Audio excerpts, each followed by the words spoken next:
City bank अपने retail operations बंद कर रहा है। इंस्टीट्यूशनल ऑपरेशंस फिर भी चलते रहेंगे, बट जो रिटेल बैंकिंग है वो बंद हो रही है। तो आइए देवांशी के साथ समझते हैं कि सिटी बैंक की जर्नी कैसी रही है भारत में, और साथ ही इस खबर का इम्पैक्ट कैसे हमें समझना चाहिए।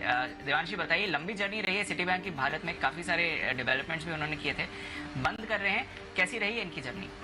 बिल्कुल दिपांशु, आप देखिए सिटी बैंक इंडिया में 1902 में आया था और ये सबसे पुरानी बैंकों और सबसे दिग्गज बैंकों में से एक है। और इसके अलावा इन्होंने अपना जो कंज्यूमर कारोबार जो शुरू किया था वो 1985 में इसकी शुरुआत की थी।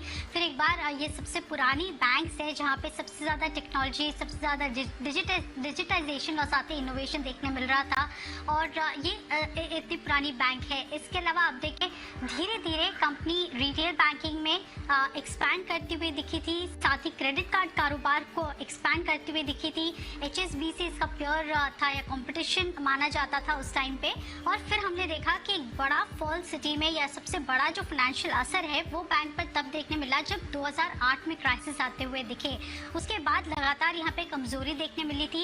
एक और इंटरेस्टिंग फैक्ट ये था कि जो हम सैलरी अकाउंट्स का ट्रेंड देख रहे हैं वो सबसे पहला जो ट्रेंड है वो भी सिटी बैंक ने भारत में शुरू किया था।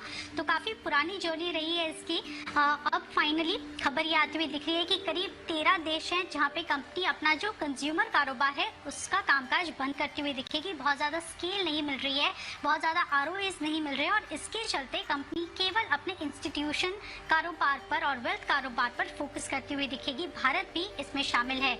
मैं आपको बता दूं कि ये इसके चलते जो दूसरे कार्ड कंपनीज हैं, जो दूसरे बैंक्स हैं, इनको इसका फायदा मिलता हुआ दिखेगा। वो इसीलिए क्योंकि आप देखिए क्रेडिट कार्ड कारोबार के अगर मामले की बात करें तो छठा सबसे बड़ा बैंक था जो क्रेडिट कार्ड इश्यू करता था। लेकिन सबसे इंटरेस्टिंग बात यह है कि वो प्रीमियम कस्टमर्स हुआ करते थे। इनकी जो स्पेंडिंग होती है या स्पेंडिंग पावर जो माना जा रहा है वो सबसे हाई है इंडस्ट्री एवरेज से अगर हम कंपेयर करते हैं। यही नहीं, आप देखिए पिछले 10 साल में करीब 1.5% के CAGR ग्रोथ इन्होंने क्रेडिट कार्ड कारोबार में किया था, और इसी जो डाउनफॉल आ रहा था इसी के चलते कंपनी ने ये कारोबार बंद करने का फैसला लिया है। कुल मिला के आप देखिए इनके पास करीब 2.7 क्रेडिट कार्ड होल्डर्स हैं, यानी कि 27 लाख क्रेडिट कार्ड के होल्डर्स हैं इनके पास। तो इसका जो फायदा है वो बाकी जो बैंक्स हैं और क्रेडिट कार्ड कंपनीज हैं इनको मिलता हुआ दिखेगा। हालांकि SBI कार्ड्स का अगर देखें तो करीब 1 करोड़ से भी ज़्यादा के क्रेडिट कार्ड होल्डर्स हैं, तो कम फायदा होने की उम्मीद लगाई जा रही है। ICICI बैंक की बात करें तो वो भी 1 करोड़ के आसपास हैं क्रेडिट कार्ड होल्डर्स इनके। साथ ही RBL बैंक और एक्सिस बैंक थोड़े से छोटे हैं। यहाँ पे RBL बैंक की बात करें तो करीब 20 लाख है। तो कई ऐसी कंपनीज हैं जिनको इसका फ़ायदा ज़रूर मिलता हुआ दिखेगा, और क्योंकि वो प्रीमियम कस्टमर्स हैं तो ज़्यादा स्पेंडिंग का अनुमान लगाया जा रहा है। लेकिन मैं आपको बता दूं क्योंकि ये जो बेस है कस्टमर्स है वो थोड़े से छोटे हैं, तो बहुत ज़्यादा गेन्स आने की कोई उम्मीद नहीं लगाई जा रही है। HDFC बैंक हमने इसलिए भी इंक्लूड नहीं किया क्योंकि फिलहाल इन पे RBI का बैन लगा हुआ है।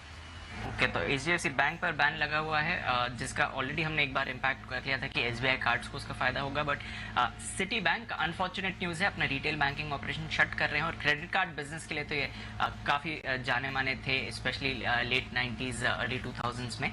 तो वहाँ से अब थोड़ा डिस्ट्रीब्यूशन होगा। देखते हैं आगे क्या डेवलपमेंट्स आते हैं। भारत में रहेंगे बट रिटेल बैंकिंग अपने भारत में ये बंद कर रहे हैं।